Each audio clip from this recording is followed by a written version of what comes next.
মানসিক অসুখ, যেমন ডিপ্রেশন, বলতে গেলে প্রায় সমস্ত মানসিক অসুস্থতাতেই ঘুমের সমস্যা, অর্থাৎ ঘুম না হওয়া বা ঘুম ভালো না হওয়া, এই সমস্যাটা হতে পারে। স্ট্রেসের ফলে আমাদের শরীরে কতগুলো নিউরো ট্রান্সমিটার বা রাসায়নিক এবং হরমোন বেশি নিঃসৃত হয়। তার ফলে আমাদের শরীরে একটা উত্তেজনা এবং প্রদাহ চলতে থাকে।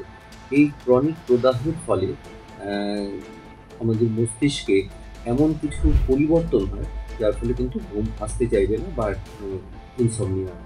একটানা যদি তার ২ সপ্তাহ ঘুম না হয়, তাহলেই তার চিকিৎসকের কাছে যাওয়া উচিত। আর সেটা যদি ১ মাস হয়, অবশ্যই যাওয়া উচিত। ঘুমের ওষুধ বলতে যে ওষুধটাকে সবাই বোঝেন, সেগুলো দীর্ঘদিন খাওয়া নিরাপদ, অর্থাৎ বেনজোডায়াজেপিন গ্রুপের ওষুধ। কিন্তু কখনো কখনো চিকিৎসকের পরামর্শে খাওয়া যেতে পারে, কিন্তু নিজে নিজে ওষুধ কিনে খাওয়াটা, ঘুমের ওষুধ দিনের পর দিন খাওয়া কখনোই উচিত নয়। নমস্কার, গৌরী দেবী হসপিটালস থেকে আমি মৌপ্রিয়া, এবং প্রতিদিনের মতো আমরা আজও একটি বিষয় নিয়ে আলোচনা করতে চলেছি। আমাদের আজকের আলোচনার বিষয় হলো ঘুমের সমস্যা। এই ঘুমের সমস্যা সকলেরই দেখা যায়, কিন্তু অ্যাবাভ 50 যারা রয়েছেন তাদের এই সমস্যার সম্মুখীন বেশি হতে হয়। তাই ঘুমের সমস্যা কেন হয়, এই বিষয়ে যা যা প্রশ্ন আছে আমরা আজ স্যারের থেকে জেনে নেব। আমাদের সঙ্গে আজ রয়েছেন গৌরী দেবী হসপিটালসের সাইকিয়াট্রি ডিপার্টমেন্টের professor doctor Pratanu Saha. Sir, আপনাকে অনেক অনেক স্বাগত।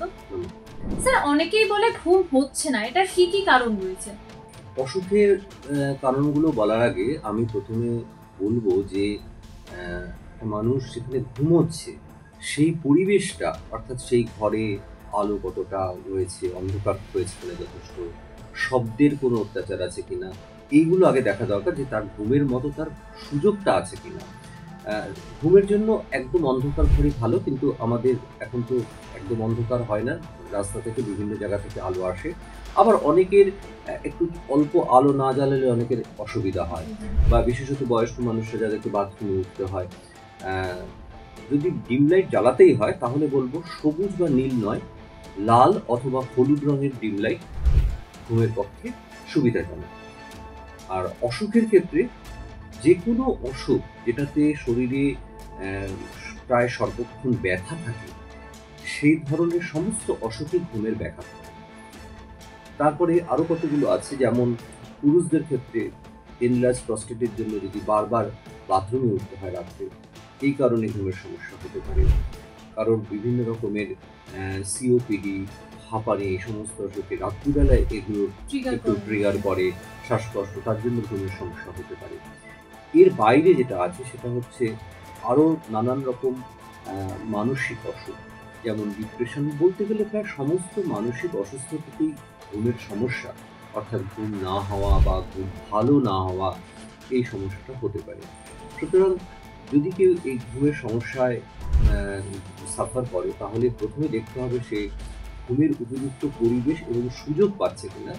তারপরেও যদি ঘুম না হয় এবং সেটা যদি বেশ কিছুদিন ধরে চলতে থাকে, অন্তত মাসখানেক ধরে চলছে, তাহলে বুঝতে হবে তার কোনো একটি সমস্যা রয়েছে এবং সেই জন্য চিকিৎসকের শরণাপন্ন হবে। এত বেশি যে এখন মোবাইলের ব্যবহার হচ্ছে, সেটার কারণেও কি ঘুমের সমস্যা হতে পারে? অবশ্যই, অবশ্যই। মোবাইলে আমি কি দেখছি সেটার উপর নির্ভর করছে। অনেকের অভ্যাস থাকে যে রাত্রিবেলা খাওয়া দাওয়ার পর একটু গান শোনা ঘুমের আগে। তা কেউ যদি মোবাইলে গান শোনে, চোখে কিছু না দেখে শুধু কানে শুনছেন, তাহলে কোনো সমস্যা নেই। কিন্তু সোশ্যাল মিডিয়া সে দেখছে, তাতে কি হচ্ছে, অনেক সময় অনেক উত্তেজক খবর সে শুনছে বা পড়ছে। এগুলোতে মস্তিষ্কে যে একটা উত্তেজনা তৈরি হয়, তাতে কি হয় যে ঘুমের যে আবেশটা, ঘুম আসার যে সুযোগটা, সেইটা নষ্ট হয়ে যায়। এছাড়া মোবাইলের যে লাইটটা, এলইডি লাইট যেটা, সেটা আমাদের সমীক্ষায় দেখা গেছে, গবেষণায় দেখা গেছে যে আমাদের মেলাটোনিন সিক্রিশন, অর্থাৎ যেইটা সিক্রিশন হলে হাইপোথ্যালামাসে আমাদের ঘুম আসে, ঘুম পায়, ঘুমের সূচনা হয়, সেটা কমে যায়। সেই জন্য মোবাইলের লাইট ভীষণভাবেই ঘুমের পক্ষে কিন্তু ক্ষতিকর সমস্যা। স্ট্রেস থেকে কি সরাসরি ইনসোমনিয়া হতে পারে? হ্যাঁ, স্ট্রেসের ফলে আমাদের শরীরে কতগুলো নিউরো ট্রান্সমিটার বা রাসায়নিক এবং হরমোন বেশি নিঃসৃত হয়। তার ফলে আমাদের শরীরে একটা উত্তেজনা এবং প্রদাহ চলতে থাকে। এই ক্রনিক প্রদাহের ফলে আমাদের মস্তিষ্কে এমন কিছু পরিবর্তন হয় যার ফলে কিন্তু ঘুম আসতে চাইবে না বা ইনসমনিয়া হবে। স্ট্রেস থাকলে তো শুনেছি ঘুম আসার কথা, তাহলে স্ট্রেস থেকে মানে ঘুম আসে না, এটা কেন হয়? না, স্ট্রেস বলতে আমরা যেটা বুঝি যে মানসিক পীড়ন অর্থাৎ মানসিক চাপ, সেটাই কিন্তু ঘুম আসবে না। যেটা শারীরিক চাপ, শারীরিক অনেক যদি কারোর এক্সশন হয়, খুব পরিশ্রম হয়, তাহলে সে ক্লান্ত হতে পারে, ঘুম আসবে। কিন্তু মানসিক চাপ, সে যদি শারীরিক খুব একটা ছোটাছুটি তাকে যে করতে হয়েছে তা না, কিন্তু সারাদিন কয়েকদিন ধরে সে খুব মানসিক চাপের মধ্যে রয়েছে, কোনো একটা বিষয় নিয়ে সে দুশ্চিন্তা করে যাচ্ছে এবং কোনো সলিউশন পাচ্ছে না, সেক্ষেত্রে কিন্তু ঘুমের সমস্যা হবে। তবে স্ট্রেস থেকে সাধারণত যে ঘুমের সমস্যা হয় সেটা সাময়িক, এবং স্ট্রেসের কারণটা চলে গেলে তখন আবার ঘুম স্বাভাবিক হয়ে যায়। এই যে বারবার অনেকের দেখেছি ঘুম ভেঙে যাচ্ছে, তো এটার কারণও কি এটাই হতে পারে? হ্যাঁ, ঘুম আসার পরে ঘুম ভেঙে যাওয়া, এইটা মানসিক রোগের হয়। উদ্বেগ যদি খুব বেশি রকম থাকে, স্ট্রেস মানেই তো উদ্বেগ এবং অবসাদ। প্রথম দিকে উদ্বেগ থাকে, একটা সময় অনেক দিন ধরে স্ট্রেস চললে সেখান থেকে অবসাদ আসে বা ডিপ্রেশন আসে। এটা অ্যাংজাইটি হোক বা ডিপ্রেশনই হোক, এগুলোর দুটো যে কোনোটার জন্যই কিন্তু ঘুমের সমস্যা হতে পারে। কারোর ক্ষেত্রে এটা বিছানায় শুয়েছে, ঘুম আসছে না, এপাশ ওপাশ করছে, এরকম হতে পারে। কারোর ক্ষেত্রে ঘুম আসছে, শরীরের অনেক ক্লান্তির জন্য ঘুমটা হয়তো আসছে, কিন্তু ঘুমটা মেইনটেইন হচ্ছে না। হয়তো ঘন্টা দেড়েক, ঘন্টা দুয়েক ঘুমানোর পরে ঘুমটা ভেঙে গেল এবং তারপরে আর ঘুমোতে পারছে। এমনিতে বলে রাখা ভালো, আমাদের কিন্তু প্রত্যেকটা স্লিপ সাইকেলের মাঝে আমাদের ঘুম ভেঙে যাওয়ার একটা প্রবণতা থাকে, কিন্তু সাধারণত সেটা বা কারোর বাথরুম পেলেও তাকে ঘুমটা তখন ভাঙছে, কিন্তু আবার সে স্লিপে রিএন্টার করতে পারে স্বাভাবিকভাবে, অর্থাৎ আবার সে ঘুমিয়ে পড়তে পারে। কিন্তু যখন সে কোনো সমস্যায় আক্রান্ত হচ্ছে, মানসিক অসুস্থতায়, তখন কিন্তু এই দ্বিতীয়বার যে ঘুমের মধ্যে আবার ঢোকা, এইখানটায় সমস্যা হয়। তার ঘুম ভাঙলো কিন্তু তারপর আর ঘুম আসে না। আমরা সাধারণত ঘুমের সমস্যাটাকে এইভাবেই বিচার করি যে কারো মানে আর্লি ইনসমনিয়া, অর্থাৎ ঘুম আসছে না, বিছানায় শুয়েছে ঘুম আসছে না। আর কারোর ক্ষেত্রে হয় মেইনটেনেন্সের সমস্যা, ঘুম আসছে কিন্তু ভেঙে যাচ্ছে, আবার আসছে, আবার ভেঙে যাচ্ছে, মানে টুকরো টুকরো হয়ে যাচ্ছে, ঘুমটা ফ্র্যাগমেন্টেশন হচ্ছে। আর কারোর ক্ষেত্রে বিশেষত ডিপ্রেশনে দেখা দেয়, এক ধরনের ডিপ্রেশনে এরকম দেখা যায় যে সে সারা রাত ঘুমোলো কিন্তু অনেক ভোরে, সে হয়তো এমনিতে 6:30টায় ওঠে, সে 4টের সময় তার ঘুম ভেঙে যাচ্ছে, 3:30টের সময় ঘুম ভেঙে যাচ্ছে এবং তারপরে আর ঘুম আসছে। এই আর্লি মর্নিং ওয়েকিং যেটা হচ্ছে, এইটা কিন্তু টিপিক্যালি এক ধরনের ডিপ্রেশন। এছাড়া আরেক রকমের ঘুমের সমস্যা যেটা হয়, অনেকে এসে বলেন যে ঘুমোচ্ছি, স্বাভাবিক 7 ঘন্টা ঘুম বা 6 ঘন্টা ঘুম, সে যতটা ঘুমোচ্ছে, কিন্তু ঘুমের কোয়ালিটি খারাপ হয়ে যাচ্ছে। ঘুম থেকে উঠে ফ্রেশ লাগছে না, তরতাজা ভাবটা লাগছে না, ঘুমের পরিমাণ কমছে না, কিন্তু কোয়ালিটি বা গুণগত পরিবর্তন। স্যার একটা প্রশ্ন, যেটা হচ্ছে এখন যারা অ্যাসপিরেন্ট রয়েছে ইউপিএসসি সিএসিএম এ যারা এক্সাম দিচ্ছে, তাদের ক্ষেত্রে অনেকেই শুনেছি মাঝরাতে ঘুম ভেঙে যাচ্ছে বা সারা রাত ঘুমই হচ্ছে না, এটা কেন হয়? মানে মানসিক চাপ থেকেই হয়? হ্যাঁ, মানসিক চাপ এবং এক্ষেত্রে উদ্বেগ। অ্যাংজাইটিতে সাধারণত ঘুম আসতে চায় না, এবং কারোর ক্ষেত্রে ঘুম হয়তো কোনোভাবে এলো, কিন্তু অল্প কিছুক্ষণ পরেই ঘুমটা ভেঙে যাচ্ছে এবং তারপরে আর ঘুমোতে পারছে না, অনেকক্ষণ এপাশ ওপাশ করে তারপরে ঘুম আসছে। এটা একদম টিপিক্যালি উদ্বেগের লক্ষণ। অর্থাৎ তার মনের মধ্যে একটা চাপা উদ্বেগ রয়েছে, একটা চাপা দুশ্চিন্তা আছে, যেটা সে ভেবে ভেবে সমাধান করতে পারে। সেই জন্য তার ব্রেন কোনোভাবে একটু ঘুমোতে পারলেও আবার সেটা ঘুমটা ভেঙে যাচ্ছে। অনেকের ঘুমের সমস্যা দিনের পর দিন দেখা যায়, এরকম কতদিন পর, কতদিন গেলে তারপর চিকিৎসকের পরামর্শ নেওয়া উচিত? একটানা যদি তার 2 সপ্তাহ ঘুম না হয়, তাহলেই তার চিকিৎসকের কাছে যাওয়া উচিত। আর সেটা যদি 1 মাস হয়, অবশ্যই যাওয়া উচিত। যদি না অন্য কোনো সমস্যা থাকে, মানে অন্য কোনো সমস্যা বলতে আমি বলছি সে ঘুমের উপযুক্ত পরিবেশ হচ্ছে না বা ঘুমানোর সময় পাচ্ছে না, সেটা নয়। সে ঘুমের সুযোগ পাচ্ছে, ঘুমানোর চেষ্টা করছে, কিন্তু ঘুমোচ্ছে না। এইভাবে যদি টানা 2 সপ্তাহ হয়, তাহলেই চিকিৎসকের শরণাপন্ন হওয়া। ঘুমের জন্য কি ওষুধ খাওয়া নিরাপদ? ঘুমের ওষুধ বলতে যে ওষুধটাকে সবাই বোঝেন, সেগুলো দীর্ঘদিন খাওয়া নিরাপদ, অর্থাৎ বেনজোডায়াজেপিন গ্রুপের ওষুধ। কিন্তু কখনো কখনো চিকিৎসকের পরামর্শে খাওয়া যেতে পারে, কিন্তু নিজে নিজে ওষুধ কিনে খাওয়াটা, ঘুমের ওষুধ দিনের পর দিন খাওয়া কখনোই উচিত নয়। তবে আমরা সাইকিয়াট্রিস্টরা অন্য কিছু ওষুধ ব্যবহার করি যেগুলোতে ঘুম হয়, কিন্তু সেগুলোতে কোনো নির্ভরতা তৈরি হয় না, বা সেগুলোর লং টার্মে খুব বড় রকমের কিছু ক্ষতি হওয়ার সম্ভাবনা থাকে না। সেই ধরনের ওষুধ আমরা দিই, কিন্তু যেগুলো ঘুমের ওষুধ বলে পরিচিত, বেনজোডাইজিপিনগুলো, সেগুলো কিন্তু দীর্ঘদিন খেলে কিছু সমস্যা আসতেই পারে। এই ওষুধ ছাড়া ঘুম কিভাবে ভালো করা যায়?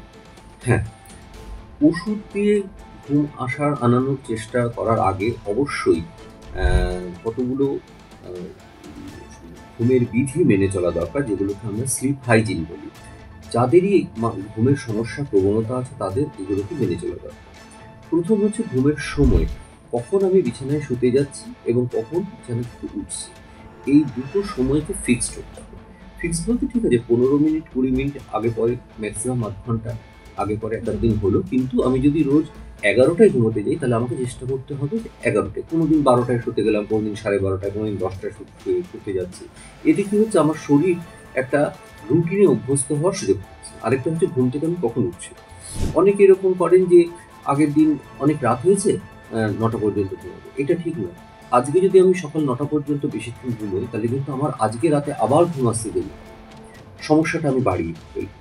সেই জন্য আমি যখনই ঘুমোই, যদি আমার কোনো কারণে ঘুমোতে যেতে দেরি হয়ে থাকে আগের রাতে, তাহলে আমি পরের দিন সকালবেলা যে সময় আমার ওঠা দরকার আমি সেই সময়ই উঠি। তাহলে আমার স্লিপ সাইকেল, মানে স্লিপ ওয়েক যে সাইকেলটা, সেটা ঠিক থাকে।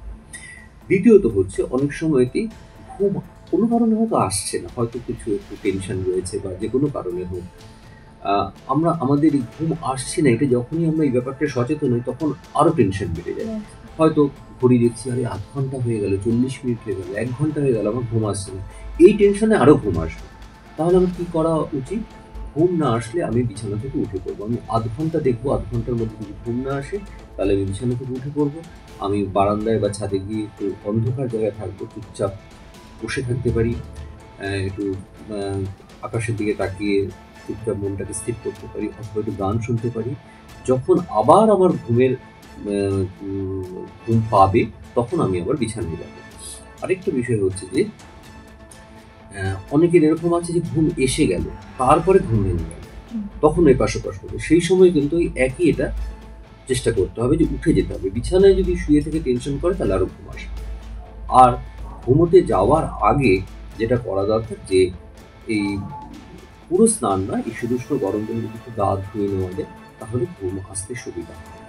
আর অবশ্যই যে বিছানাটায় আমি শুচ্ছি, ঘুমোচ্ছি রাত্রে, সেটাকে সারাদিন ধরে তার মধ্যে লেখাপড়া নানান রকম কাজ করবো না। বিছানাটা শুধু ঘুমের জন্য। তাহলে কি হবে, আমি যখনই শোবো রাত্রিবেলা ঘুমানোর জন্য, তখন আমার শরীর এই মেসেজটা পাবে যে এখন ঘুমের সময়। তাহলে আমাদের যে বায়োলজিক্যাল ক্লক, সেইটা সচেতন হবে, তখন স্বাভাবিকভাবে আমাদের ঘুমটা আসে।